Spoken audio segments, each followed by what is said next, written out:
Аз съм Александър Садов, ръководител на организаторския екип на днешната публична лекция.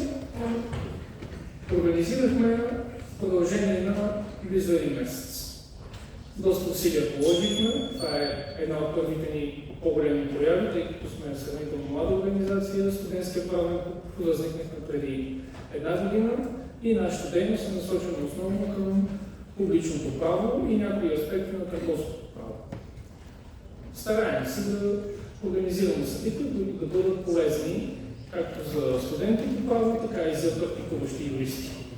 Темата за либерално-демократичната държава през 21 век непременно е една от най-любопитните, сложни и, как да кажа, теми, които могат да отнемат цяла вечност в дискусии.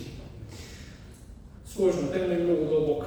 През една такава тема няма как да разчитаме само на това, което вече знаем за нея. Либерално-демократичната държава е явление в правния мир, което се трансформира съобразно еволюцията на човечеството в държавите, в които е възприета като форма на управление.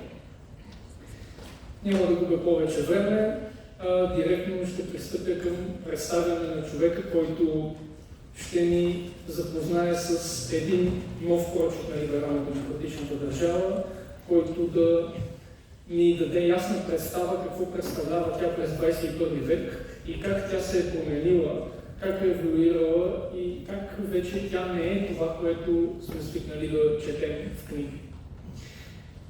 Моля за вашите аплодисменти за декана на юридическия факултет професор Даниел Вълчев.